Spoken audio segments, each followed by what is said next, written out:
Today we'll look at how to install fonts in Davinci Resolve. I'll show you how to do it in Windows and on Mac. I'm here in Davinci Resolve and I've added a new text node to my timeline here. Now if I want to change the font, I can select the node here, and then I can choose the font dropdown. And I have access to all the fonts installed on my computer. Well, first we have to install it on our operating system. You can find fonts on many places on the internet, including Google. One place I like is Creative Fabrica. If you have a subscription, you can download an unlimited number of fonts for free. I'll search for space fonts here. I'll hit enter. And we have tons of options to choose from.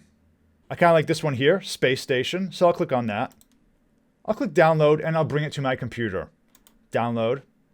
I'll save it to my temp folder. And now on my computer, I'll open up the temp folder here. And now let's look at how to install it on Windows. So I'll right click on this zip file. I'll say extract all. Extract. And now in my folder I have two files here. What you see will vary based on the font you download. In this case it gave us two file types, OTF and TTF. They're pretty similar, but I'll just install the OTF one. So what I'll do is I'll double click on the OTF. Then I'll click install here. The font will install.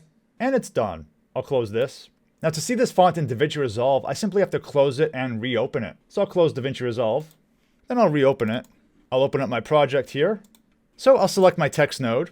I'll click the drop down, and then I'll find Space Nation. I'll click this. Seems like it's a little big for that position. Let's just resize it. And now I can use my new font in Davinci Resolve on Windows. For Mac, this process is almost exactly the same. Find the file that you downloaded onto your computer, double click on it, go into that folder, and then install the OTF file. And then if you close and open Davinci Resolve, you'll see the font. Like I said, if you want to see thousands of cool fonts that you can use in your projects, check out Creative Fabrica. I'll leave a link down in the description below. Thanks for watching, and see you in the next video.